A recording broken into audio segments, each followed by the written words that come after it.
हिंदवी स्वराज्याचे सरसंस्थापक छत्रपती शिवरायांना मानाचा मुजरा करतो। भारतीय राज्यघटनेचे शिल्पकार भारतरत्न डॉक्टर बाबासाहेब आंबेडकर यांना मानवंदना अर्पित करतो।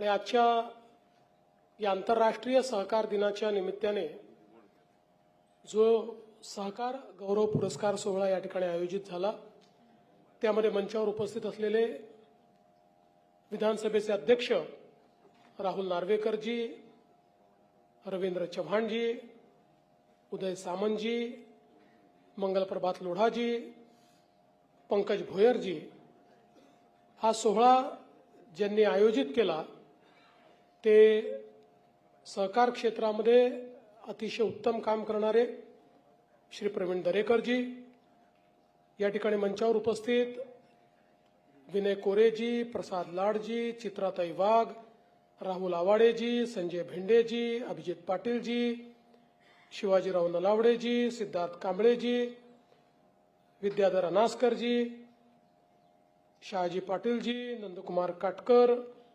वसंतराव शिंदे, अशोक जगताप, विठ्ठल भोसले, रोहित निकम, प्रकाश दरेकर, यश दरेकर, सर्वच मंचावरील मान्यवर, आजचे सर्व सत्कार मूर्ती, सहकार क्षेत्रात काम करणारे सर्व भगिनी आणि बंधूंनो, आज अतिशय आनंदाची गोष्ट आहे की आंतरराष्ट्रीय सहकार दिन जो प्रतिवर्षी जुलै महिन्याच्या पहिल्या शनिवारी आंतरराष्ट्रीय सहकार दिन आपण त्या ठिकाणी साजरा करत असतो। आणि आज त्याचं औचित्य साधून सहकार क्षेत्रामध्ये ज्यांनी अतिशय सुंदर काम केलं आहे अशा लोकांचा गौरव सोहळा प्रवीणजींनी सहकारी संघाच्या माध्यमातून या ठिकाणी आयोजित केला। आणि ज्याचा उल्लेख झाला, एक एक नाव यातलं अतिशय ताकदीचं अशा प्रकारचं नाव आपल्याला पाहायला मिळतंय। विद्याधर अनासकर आहेत की ज्यांनी ज्या बँकेमध्ये प्रचंड मोठा घोटाळा होऊन या बँकेची आता काय अवस्था होईल अशी परिस्थिती झाली होती, त्या बँकेला म्हणजे महाराष्ट्र राज्य सहकारी बँकेला केवळ पुनरुज्जीवित नाही केलं तर एशियातली सगळ्यात मोठी सहकारी बँक म्हणून त्याचा विस्तार केला, सर्वाधिक नफा कमवणारी बँक म्हणून त्याचा विस्तार झाला। आणि आज राज्याच्या सहकार क्षेत्रामध्ये एक अग्रणी अशा प्रकारचं कार्य त्या बँकेच्या माध्यमातून चाललंय। विनय कोरे सावकार असतील की ज्यांनी वारणा समूहाच्या माध्यमातून सहकारामध्येही कॉर्पोरेट कल्चर आणता येतं आणि त्या पद्धतीचा विस्तार हा सर्व लोकांना सोबत घेऊन कसा करता येऊ शकतो हे आपल्याला त्या ठिकाणी दाखवलं।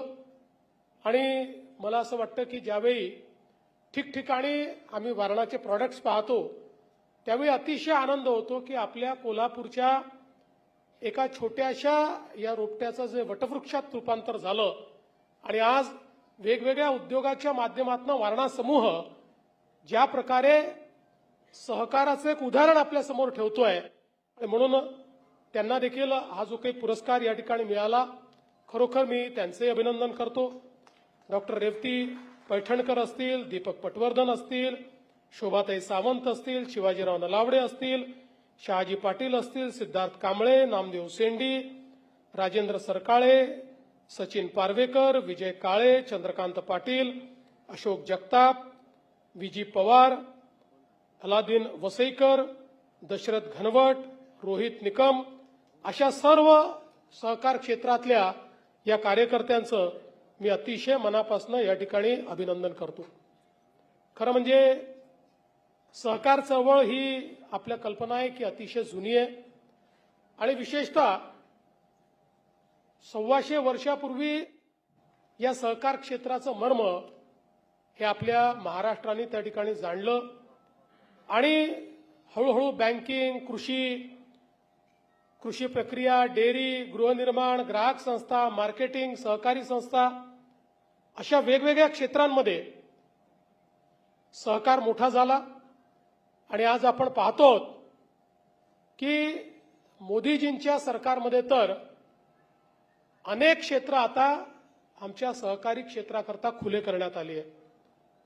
पण मुळामध्ये जर आपल्याला याचं मूळ बघायचं असेल तर 1875 साली ज्याला दख्खनची दंगल म्हटलं गेलं, की ज्या काळामध्ये सावकारांना त्रासलेले शेतकरी, सावकारांच्या जाळ्यात अडकलेले शेतकरी, की जे शेतकरी सावकारांकडनं कर्ज घ्यायचे आणि कर्ज घेतल्यानंतर आपली जमीनही गमावून बसायची आणि अनेक वेळा 2-2, 3-3 पिढ्या त्या सावकाराकडे चाकरी करायचे, अशा पद्धतीची ज्यावेळेस व्यवस्था होती त्यावेळी पुणे आणि अहिल्यानगर जिल्ह्यामध्ये एक मोठा उठाव झाला आणि त्याला दख्खनची दंगल म्हणतात. त्यातनं सावकारीवर मोठा प्रहार हा जनउठावातनं झाला आणि ब्रिटिशांनी त्याची दखल घेऊन त्याच्यावर एक कमिशन तयार केलं आणि या कमिशनने जो रिपोर्ट दिला त्या रिपोर्टमध्ये सांगितलं होतं की शेतकऱ्यांना सावकाराच्या जोखडातनं बाहेर काढायचं असेल तर सहकाराची स्थापना केली पाहिजे आणि सहकाराच्या माध्यमातून त्या ठिकाणी ऋण देण्याची व्यवस्था ही उभी केली पाहिजे. आणि मग आपल्याला माहिती आहे पहिली सहकारी पतपेढी 1904 साली या ठिकाणी तयार झाली. पुढे वेगवेगळ्या प्रकारच्या, मगाशी तुम्ही असं म्हणालात उदयजी की आमच्या कोकणामध्ये सहकार त्या ठिकाणी रुजला नाही, पण पहिली ग्रामीण पतपेढी या महाराष्ट्रामध्ये सहकारातली जी सुरू झाली ती कणकवलीला सुरू झाली, कोकणामध्ये सुरू झाली. म्हणजे याची मुहूर्तमेढ ही कोकणाने केलेली आहे. त्यामुळे स्कोप खूप आहे, काळजी करू नका. आणि मगाशी तुम्ही सांगितल्यानंतर तुम्ही उद्योग मंत्री म्हणून उत्तम काम करताय, पण तुमची इच्छा बघता शिंदे साहेबांची बोलून तुम्हाला सहकार विभाग द्यावा का, असा एक विचार माझ्या डोक्यात आला. म्हणजे पण मला असं वाटतं की मोठ्या प्रमाणात त्यानंतर भारतामध्ये सहकार सुरू झाला. सर्वात मोठी आपली शिखर बँक जी आहे ती 1911 मध्ये या ठिकाणी स्थापन झाली. सर्वात जुनी आणि मल्टी शेड्यूल बँक सहकारी बँक 1906 मध्ये पुण्यामध्ये स्थापन करण्यात आली. आणि हळूहळू आपल्याला माहिती आहे की वेगवेगळ्या प्रकारचे कायदे हे त्या ठिकाणी तयार झाले. कॉपरेटिव्ह सोसायटीज ऍक्ट 1925 साली तयार झाला. त्यानंतर धनंजयराव गाडगीळ, पद्मश्री विठ्ठलराव विखे पाटील यांच्या नेतृत्वात एशियातला पहिला सहकारी साखर कारखाना हा आपल्याकडे त्या ठिकाणी सुरू झाला. वैकुंठभाई मेहता असतील, या सगळ्या लोकांनी या सहकाराला एक वेगळी दिशा या ठिकाणी देण्याचं काम केलं. आणि देशामध्ये सर्वाधिक मजबूतीनं सहकार जर कुठे रुजला असेल तर तो या महाराष्ट्रामध्ये रुजला, याचा आपल्याला सगळ्यांना आनंद आहे. आज जवळपास 2 लाखापेक्षा जास्त वेगवेगळ्या सहकारी संस्था या आपल्या महाराष्ट्रामध्ये आहेत.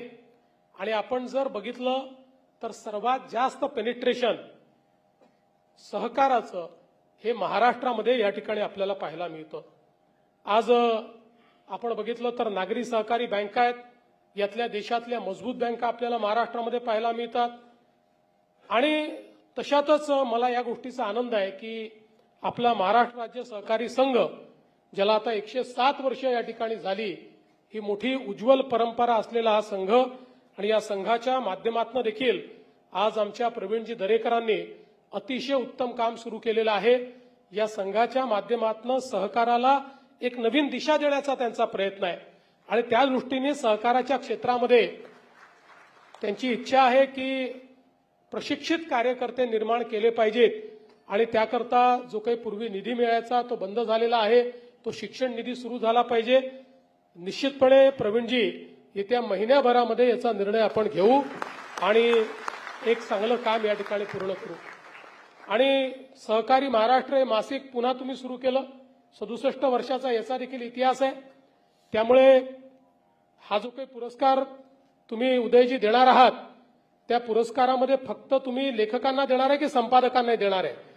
संपादकांना देणार असाल तर एक दरेकरांचे नाव त्याच्यामध्ये आपण लिहून घ्या आणि त्याच्यामध्ये त्यांना याकरता पुरस्कार द्या की सकाळी 9 वाजता भोंगा न वाजवताही उत्तम संपादक होता येतं.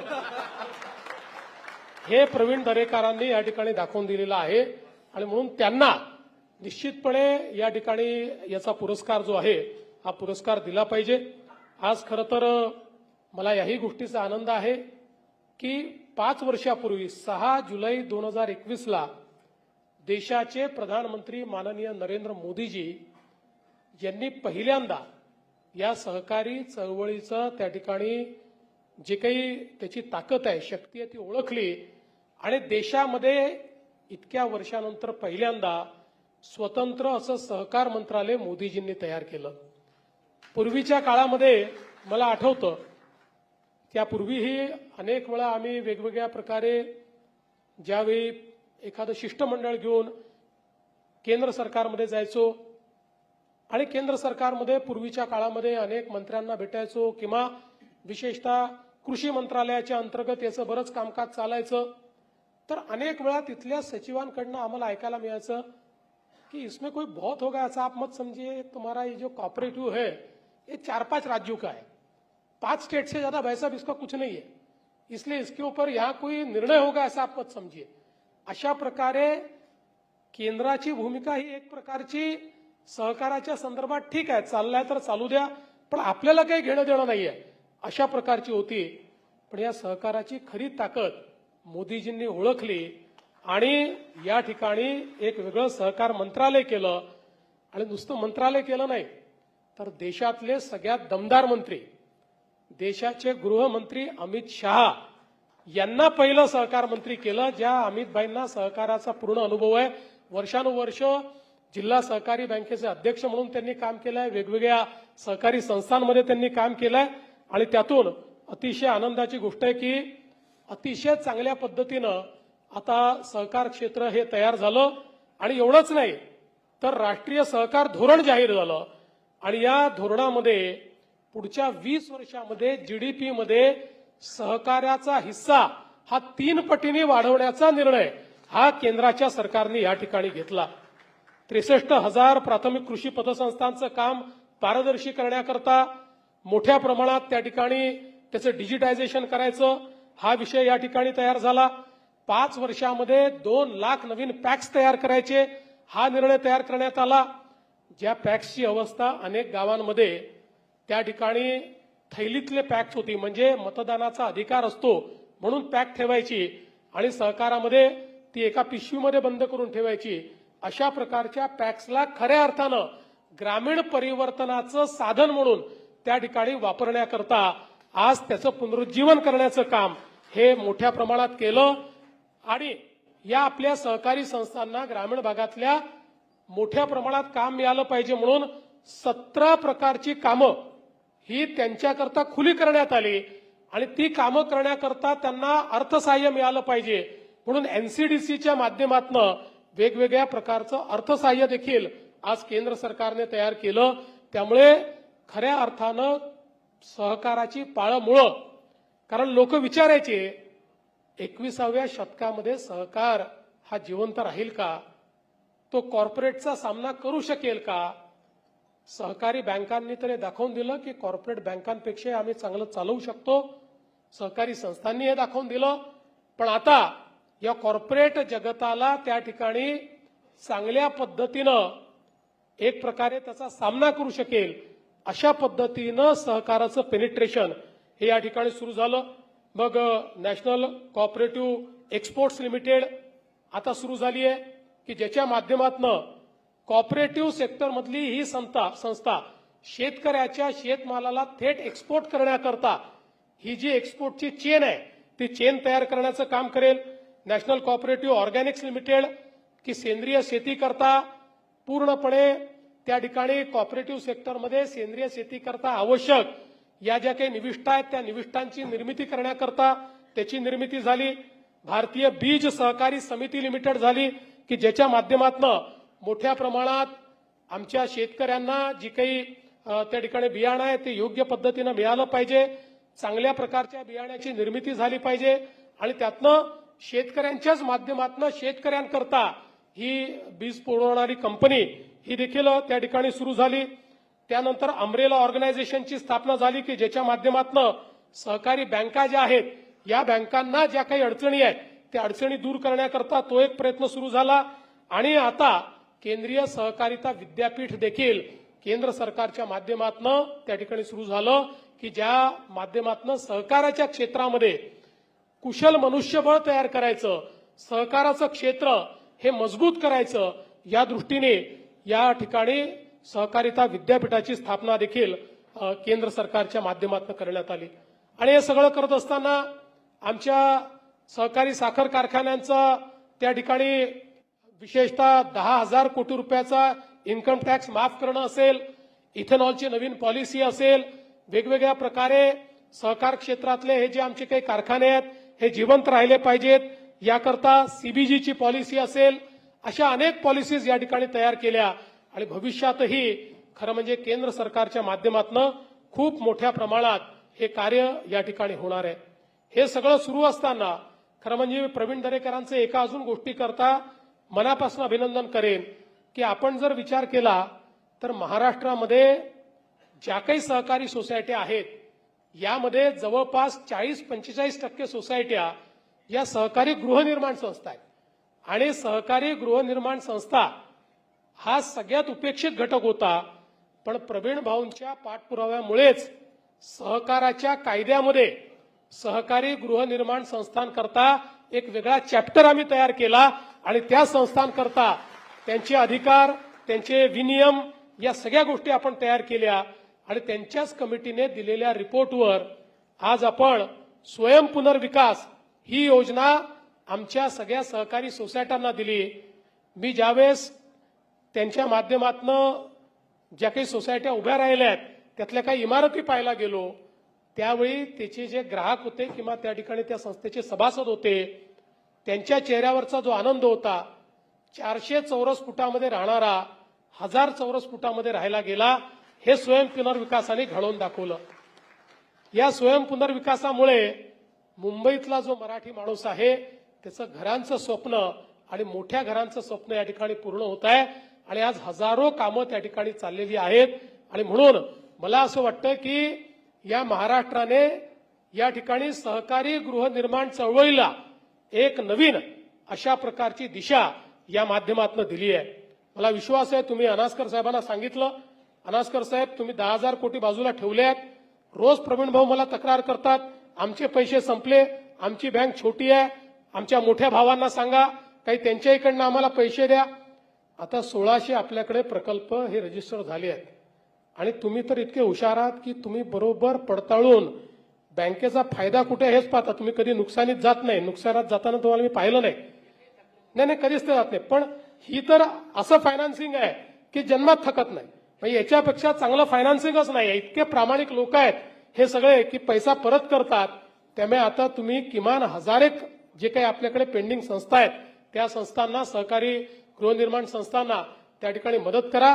आम्ही वेगवेगळ्या जीआरच्या माध्यमातून इतकं इज ऑफ डुईंग बिझनेस त्याच्यामध्ये आणलेला आहे की कोणीही सहकारी संस्थेचे लोक त्या ठिकाणी आपला प्रस्ताव टाकून त्याला मान्यता मिळवून स्वतःच्या घराचे शिल्पकार अशा पद्धतीनं कुठल्याही बिल्डरची आवश्यकता नाही, कुठल्या डेव्हलपरची आवश्यकता नाही, कुठल्या फसवणुकीची आवश्यकता नाही, अशा पद्धतीने काम करू शकतात. आणि आज जे प्रवीण भाऊंनी लक्षात आणून दिलंय की मुंबईच्या बाहेर जो यूडीसीपीआर आहे याच्यामुळे काही अडचणी येत आहेत, तर निश्चित मी तुम्हाला आश्वस्त करतो प्रवीण भाऊ की यूडीसीपीआर मध्येही जो काही तुम्हाला बदल अपेक्षित आहे तो बदल आपण घडवू आणि इतर ठिकाणच्याही ज्या सहकारी गृहनिर्माण संस्था आहेत या संस्थांना निश्चितपणे या स्वयंपुनर्विकासाच्या प्रक्रियेमध्ये आपण त्या ठिकाणी घेऊन येऊ. मी आज या निमित्ताने एवढंच सांगतो की सहकाराचं क्षेत्र हे याकरता महत्वाचं आहे की खऱ्या अर्थानं सामान्य माणसाला हे जवळचं वाटतं. अनेक वेळा जो सामान्य माणूस असतो तो कॉर्पोरेट जगताने इंटिमिडेट होतो. कॉर्पोरेट जगताशी त्याला एखाद्या कॉर्पोरेट बँकेत जायचं आहे, एखाद्या मोठ्या बँकेत जायचं आहे, त्यापेक्षा त्याला आपली गावातली पतपेढी बरोबर वाटते. त्याला वाटतं आपली लोक बसलेली आहेत, ही मंडळी माझ्याकरता काहीतरी करतील, ही मंडळी मला मदत करतील, मला या ठिकाणी सन्मान मिळेल. आणि सगळ्यात महत्वाचं काही असेल तर जगाच्या इतिहासामध्ये ज्या ठिकाणी वेगवेगळ्या पद्धतीचं त्या ज्याला फायनान्शियल पेनिट्रेशन म्हणतो हे ज्या ज्या ठिकाणी फायनान्शियल पेनिट्रेशन झालं त्याच ठिकाणी विकास घडलाय. विकास घडवायचा असेल तर फायनान्शियल पेनिट्रेशन हे फार महत्वाचं असतं आणि ते फायनान्शियल पेनिट्रेशन करण्याची ताकद जर कोणाची असेल तर ती केवळ आपल्या सहकारी संस्थांची आहे. आज आपण बघतो की महाराष्ट्रामध्ये शेवटच्या शेतकऱ्याला, छोट्यातल्या छोट्या शेतकऱ्याला कर्ज जर कोणी देत असेल तर आपल्या जिल्हा सहकारी बँका देतात. आज अनेक ठिकाणी जिल्हा सहकारी बँका मेल्या. दुर्दैवाने जो काही सहकारात घोळ झाला त्यात त्या मेल्या. त्या ठिकाणी कर्ज देण्याची जबाबदारी ही कमर्शियल बँक आणि शेड्यूल्ड बँक आणि आपल्या ज्या नॅशनलाइज बँक आहेत या बँकांना आली. पण आपण महाराष्ट्रामध्ये कर्ज कोणाला किती मिळतं हे जर बघितलं, ज्या ठिकाणी सहकारी बँका आहेत, जिल्हा सहकारी बँका आहेत, त्या ठिकाणची शेतकऱ्यांना सर्वाधिक कर्ज मिळतं. आणि ज्या ठिकाणच्या बँका मेल्या, नागपूर असेल, वर्धा असेल, काही प्रमाणात बुलढाणा असेल, या ठिकाणी मात्र कर्ज मिळणारे शेतकऱ्यांची संख्या ही 50% आली. कारण मला असं वाटतं की सहकार क्षेत्रामध्ये सहकारी बँकांचे जे आपले डायरेक्टर असतात यांना पुन्हा निवडून यावं लागतं, त्यांना जनतेत जावं लागतं, त्यांना लोकशाही प्रक्रियेत राहावं लागतं. त्यामुळे त्यांना जनतेशी जुळून राहावं लागतं. म्हणून त्यांना हा जो शेवटचा माझा छोटा शेतकरी आहे या शेतकऱ्याशी आपली बांधिलकी राहते. कमर्शियल बँकवाल्यांना, नॅशनलाइज बँकवाल्यांना ही कुठली बांधिलकी नाही. त्यांच्याकरता फक्त खानापुरती करायची आहे. शेवटची बॅलन्स शीट दाखवताना एवढा आम्ही ऍग्रिकल्चर सेक्टरला फायनान्स केला एवढं दाखवायचं आहे. त्यामुळे ते लोक काही मोठे शेतकरी किंवा कृषीपूरक उद्योग पकडतात, त्यांना देऊन टाकतात आणि आपली खानापुरती करतात. आणि म्हणूनच सहकार जिवंत राहायला पाहिजे, सहकार मोठा झाला पाहिजे आणि त्याचसोबत सहकारामधली शिस्त ही देखील त्या ठिकाणी उत्तमपणे पाळली गेली पाहिजे. ज्यांनी शिस्त पाळली ते मोठे झाले, ज्यांनी शिस्त पाळली नाही त्यांनी स्वतःलाही बुडवलं, सहकारालाही बुडवलं आणि लोकांनाही बुडवलं. आणि म्हणून मला विश्वास आहे की पुढच्या काळामध्ये केंद्र सरकार आणि राज्य सरकार सहकाराच्या पाठीशी ताकदीनं उभे आहे. आपण सगळे लोक या सहकाराच्या क्षेत्राला समृद्ध करणारे लोक आहात. म्हणूनच आपल्याला या ठिकाणी पुरस्कार मिळाला आहे. आपल्यासारखे अजून अनेक लोक कसे तयार होतील हा प्रयत्न आपण या ठिकाणी करावा हीच आपल्याला विनंती करतो. आणि प्रवीणजी, आपण जे जे या ठिकाणी अपेक्षित केलेलं आहे ते सगळं आपण निश्चितपणे करू. या संदर्भात आपलं अधिवेशन संपल्याबरोबर एक बैठक देखील मी घेतो आणि त्या माध्यमातून हे सगळे निर्णय आपण निश्चितपणे करू हा विश्वास मी आपल्याला देतो आणि माझं बोलणं संपवतो. धन्यवाद. जय हिंद, जय महाराष्ट्र, जय सहकार.